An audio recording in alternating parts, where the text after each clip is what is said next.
Welcome back, guys. It is day 8 on the Camino Portuguese. We're finally getting ready to rejoin the Camino Central, the central route, and we're a few days away from reaching Santiago. But before we get there, we're gonna go through the spiritual variant, which is something that I highly recommend. Before we dig into today's stage, let's go over the Camino as a whole. As you can see here in the map, these are all the Caminos that you can do in Spain. You got plenty of choices. Most people do this one up here in the north, the Camino Frances. That's the classic one. That's the one that 90% of the pilgrims do, or at least that's the first one that they do, and then they go on to the Portuguese, which is the second one, most popular one. I did the Portuguese on this route, followed by the Camino del Norte, which is all the way up here. And then I ended up doing the Ingles 5-day trip, and then I walked from Muxia to Fisterra. Every Camino has to end in the end of the world, and this one was no exception. So the Camino Portuguese, you can start down here all the way down in Faro. If you feel like doing a very long trip, kind of like the Frances, or you can go ahead and go to Lisbon. Lisbon to Santiago is the classical one. The inner Camino, the inland Camino. I wanted to start in Porto since I only had 2 months to do 3 Caminos and my legs were a little bit shaky after having an injury, so I just wanted to test it out, walking by the beach, walking by the Litoral, which is the Camino that I decided to do. Litoral means pretty much following the coast the entire time. I even deviated from the coastal route just so that I could stick to the water's edge. Crossing to Spain on day 6. And today we're gonna rejoin the central route in Redondela. We're gonna skip Vigo altogether because why?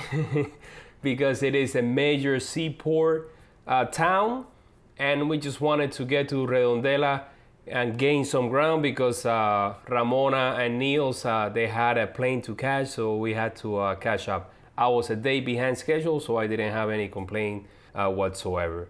As you can see here, this is today's stage. It is a 30-kilometer day. It's a stage and a half, and it's gonna have a major climb, especially in the Vigo area. We stay in between stages, and we had to come down to the coast to sea level. This is the drop that you see here, and then we walked by the coast for about 10 kilometers. And then once we were in Vigo, we had to go up and stay all the way up here in the top, walking by this forest area before coming down into Redondela. This section right here was a 10-degree slope for 1.5 kilometers. Wasn't too bad, and it wasn't really like a really hot day or anything like that, so it was a good day to walk. Suburban neighborhoods, at least we got to walk by the beach for a while. So the day started nice and early. At 7 a.m. we woke up at the Albergue where we stayed last night. The 3 of us, there was no other pilgrim. We had leftovers Spanish omelet from the dinner last night, so we heated up in the microwave and had a slice each. That's what we had. We decided to leave. We have 3 different options here. We could go through the coastal route, the official one, which is the red one here. The yellow one here is if you want to bypass from one to the other. The white one is the Litoral. This is the one where we decided to follow because the guy last night at the restaurant told us that there was nothing. If we were to take the coastal one, there was nothing until we got to Vigo, like to a place to stop and have breakfast or get something to eat. But there were other places here by the beach, and it was a nicer walk. As we made our way down, descending down this street, we realized that we made a right choice yesterday to take the central one and not the Litoral because it was very steep, and to walk all the way up after walking for so many kilometers, it would have been a bummer. Doable, but you know. So yeah, walk by the main road here until we made it to an open cafe, the first one that we saw, and we went in, decided to have something proper to eat, café con leche, and a pastry. It was a very nice looking restaurant. I think they also have like a daycare in there, and it was all like IKEA, all the furniture just kind of like here. So I felt right at home. Actually, this table that I have right here kind of resembled the one where I was sitting on in the cafe. So left the place, and pretty soon we were by the water's edge. Funny thing was that the tide was all the way out. It was low tide and all the rocks were exposed, which was a pretty sight. especially flying the drone in this area. You can see fishermen going for oysters, I guess, and by the time I got to this spot over here, I got to fly the drone, me walking by, getting shots of the boats, the fishermen. And not far from there, walking here by the wooden plank walk, like the ones that I got to walk in Portugal. Got some shots of the fishing boats that were here. Got some 3D shots of that too. If you guys haven't seen the video that I did, I posted it already. I'll put a link up here and also in the description below. If you don't have a VR headset, you can still see it in 2D. It will be a 180 instead of like a 360 video. It will be only half, and you can just look around with your phone or with your finger. But believe me, it's not even close to seeing the actual 3D effect. So if you have a VR headset, I highly recommend you watch it. Not far from there, I got a Cruzeiro here. Got some great shots with the drone. I got really close to the Cruzeiro. I wanted to get some shots of me going around it. And I also got shots of all this area right here. As you can see, all these rocks were completely exposed. Not far from that spot, I got to walk here on the beach, on the sand. This would be normally underwater. So it was a large area where you can walk on the sand. Not all the way. As you can see, there's a river that prevented me from crossing over. There were people on both sides trying to figure out how to get across. So, and see, these are my tracks. I was walking in the water. Had to backtrack the same way I came in. It was starting to warm up, so it was time for me to take off my fleece jacket, and I did so here. And I did a little time lapse just while I was at it. It was 9:30 in the morning. Niels and Ramona had, they usually walk ahead of me when I'm filming and I catch up with them. But for some reason I didn't see them, and I feel like they went in this direction. I guess they were following Google Maps and I was following my GPS tracks. So I thought for a second there that was gonna be it, that I wasn't gonna see them for the rest of the day. No worries, we still were communicating via iMessenger, I believe it was. So yeah. Went in this direction by this wetlands here. There were birds in this area. Walking through the back here by the road, got to cross over this bridge and saw 2 horses here. It was kind of unexpected, but it was a nice surprise. Kept walking down this path, and soon after crossing this other bridge over here, I was following the river. And it was a very nice place to walk. There were people jogging. There were cyclists constantly going back and forward. Had to go over this underpass with a very nice symbol in the columns. This was the nicest section of the day, other than the walking by the beach. Why? Because I got to walk by this river under, the canopy of these trees, and not by the industrial section over here or the port, which is something that we were trying to avoid. By this soccer or football stadium here is where that alternative route, if you want to take it, it takes you through the back here. Actually, you're kind of like avoiding the city almost altogether, all the way up to this point. If not, the coastal route and the Litoral will rejoin here in this park. Also another very nice place to take a break. You can see people just walking around, and around almost 11 in the morning, I decided to stretch my legs at a bench. Nice place to take a little break. This is where all the routes join under this overpass, but you continue to walk by the river for a little bit longer. Before you get here, when you cross the highway, you get really into like Vigo, suburbia. There's no more escaping it. This is where the climbing starts. This is where you start going up and up and up. I was already looking for a place to have something to eat, lunch perhaps, but most of the bars and restaurants, they open at 1 o'clock. That's when they start serving lunch, and I was already hungry, and it was not even noon yet. So continue on walking, looking for a place. Did not find one open, even though I went to a couple of those. And here about the halfway point is when I got to like a boulevard, a street closed for traffic, so it was just pedestrian, and a bunch of restaurants, bar, cafes, and shops. A lot of people walking by here. It was so crowded that I didn't want to stop. I was looking more for a bite to eat. I didn't want to spend an hour or two, having a lunch.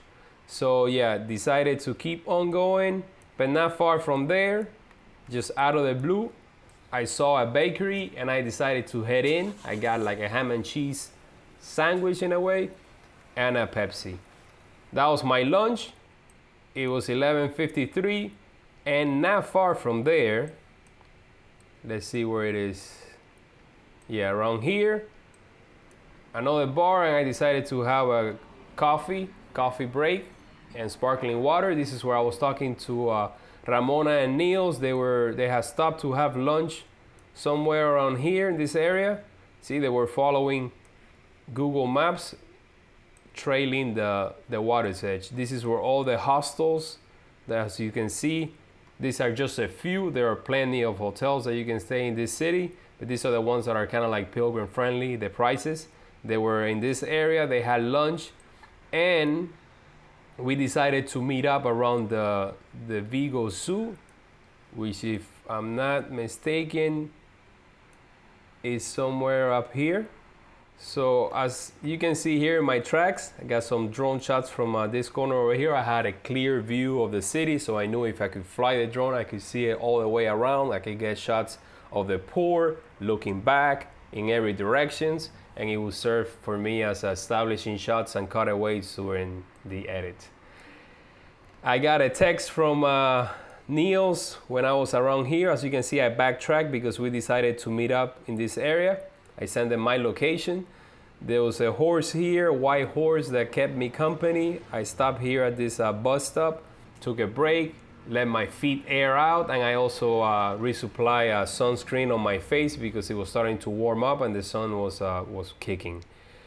About 20 minutes later, they showed up and we refilled our water bottles here. There's a water tap. I saw a guy pull up with his car and take out like a big container. You get to see that a lot in these towns where people just go to like water taps or fountains and they fill up water for their houses, I guess. So since I saw him doing that, I knew the water was drinkable and we refilled our water bottles. Continue on walking, and I think around this area is where you cross the 100 kilometers to Santiago marker. Did not see it. The one that I saw was already 96. But since I was doing the Variante Espiritual, it wasn't 100 for me. It was for Niels and Ramona though. Continue walking here. We walked by this patch of woods.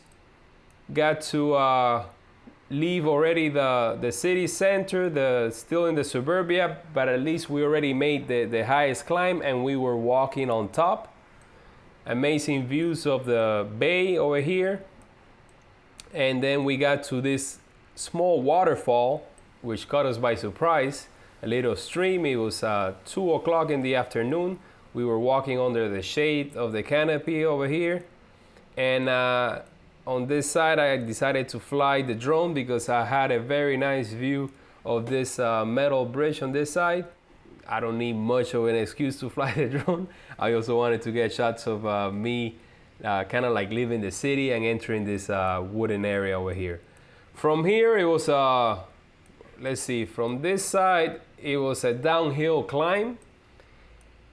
Again, Ramona and Niels, they started walking ahead of me when I was flying the drone and I lost sight of them. They sent me a text that they stopped here across the street from this church at a bar where we met, where we had a beer. By the way, there's an airport very close. Here it is. Here's the airport. So I think the no-fly zone was already getting to this area. Even the Redondela is in the no-fly zone. So this spot was the last spot where I could actually take a flight and get some shots before I enter that no-fly zone. And I wasn't gonna be able to fly it again until tomorrow after leaving Redondela. Got to Redondela 4:15. This is where finally we joined the Central Camino. All Caminos merge here, and as you can tell, there are plenty of hostels or albergues. They're all private where you can stay. I saw a surge of pilgrims and of amenities and pilgrim support. We made our way down the main street under this bridge, this metal bridge that was pretty cool. And if you see me zigzagging here back and forward, it's just probably that there's a low GPS signal. But yeah, we made it to the Albergue at 4:30, private Albergue, right across this little square. And we went in, and there were a bunch of pilgrims in there. At least we got to get bottom bunk beds. There were multiple floors with pilgrims staying in each floor. And to our surprise, we bump into Alex again. We hadn't seen Alex for the last few days. I think the last time we saw him was before crossing over from Portugal into Spain. He took a day off, a couple of days off, and his feet were feeling a lot better. This was also the last time that we saw him. He did make it. He sent us a text a few days after that he made it to Santiago, so good for him. The hostel had a washer and a dryer, so finally we got to wash our clothes. We pulled it all in together, and we did 2 cycles, just to get them dry. And at 8 p.m. we went for dinner. It was 15 degrees Celsius. The whole restaurant was full of pilgrims. Alex was with another group, and we had wine, we had salads, and for the first time I had chipirone, which is a family member of the squid. Amazing, I loved it, and I got to eat a lot of chipirone in the Camino del Norte. So yeah, headed back out. It was starting to get very cold, and yeah, that was it. That was day 8, 30-kilometer day, amazing day. Finally rejoined the Central Camino, and tomorrow we get to another major town before I detour into the Variante Espiritual. See you guys on the next video.